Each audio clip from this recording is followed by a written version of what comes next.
Another guy in hot water because of something that happened on the internet. Bruce Levinson, the Atlanta Hawks owner, will no longer be the Atlanta Hawks owner after an email he sent earlier this year surfaced online with a little bit of a racial tone to it. Trevor, we just talked about the internet exposing errors and how people have to be perfect human beings all of a sudden because you can't make any more mistakes. Is this another case like that, or should this guy really not be allowed to own a team?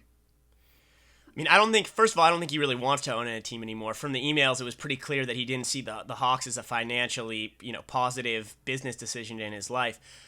Talk about good timing for the NBA. They knew about this back in July. They choose to release it on last Sunday, the date of opening day for the NFL season.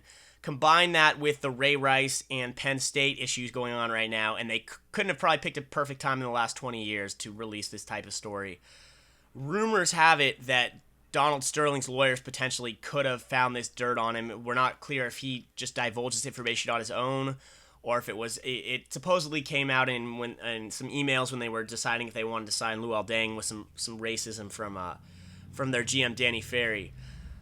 But I think what we're seeing right now is we kind of just talked about this with the Ray Rice thing, but no one is talking about this. Everyone wanted to vilify Donald Sterling, talk about what a terrible guy is, what a racist he was, that players were talking about striking, throwing their jerseys at the Clippers were throwing their jerseys at the court, turning them inside out, and no one's saying anything bad about this. So I think this just kind of backs up my point that it's just about the stories the media chooses to push the most, because this was far more racist than anything Donald Sterling said. This was all premeditated. This was all typed in emails versus secretly recorded in the privacy of your own home. And these are issues where they're legitimately talking about racist topics, not some old guy jealous about Magic Johnson sitting with his girlfriend when him and Magic Johnson have had beef for a long time. I don't know. Here's the thing. Here's the thing about these emails. I mean, there was some verbiage used that probably could have been changed. Things that need to be worded differently. But if you read it, it reads like a business marketing research paper almost. It's not meant to be racist, and the stuff that is racist, he never expresses as his opinions. He expresses Tommy, as the opinions of his patrons. I'll agree with you on those sides, but what Danny Ferry is saying about Luol Deng being a little too African is 100% racist. The part you're talking about the owner talking about how when they have not enough affluent African American guys, and that the poor African Americans are scaring away the white racists for the South. I get how you're saying from a business perspective how you could vouch for that. I get that.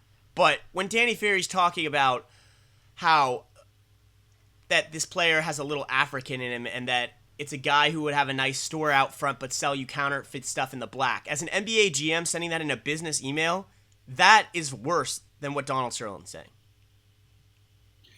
Yeah, I think so too. But also, you got to take into account. I mean, maybe it is hard to take things like that out of context because, again, I'll go back to myself. I send some text messages to my friends or emails to my friends. Yeah, but people that I work with. Let me finish. And I'm sure Danny Ferry's gotten to the point where with all these people that he works with, where they are friends, and I'm sure it's not all one race of people. I'm sure it's a mix, and maybe that's just how they joke around. I don't think that. Again, you can't take a joking comment between two friends. Tommy, the biggest argument I have with you here is that this wasn't a joking thing between two friends. These are on work emails. These are on their Atlanta Hawks NBA email accounts. So that's where it all goes out the door. You might have said stuff to your friends in joking you wouldn't want anyone else to hear. But once you're sending that on your official works email, all bets are off. So that's the biggest issue that I have. As far as the business perspective goes, I think it's a far greater issue that's not necessarily the fault of the Atlanta Hawks owner, but that racism truly does still exist in parts of this country. And it's just, you're right, from a business perspective, if you have, racist whites who don't want to be in an area where there's a majority of black people at a stadium, that's a much bigger issue than just an owner being racist. Yeah, and again, I don't...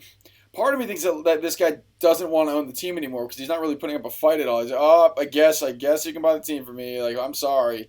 I think that he doesn't want to be in charge of the team, so I don't think he necessarily minds. But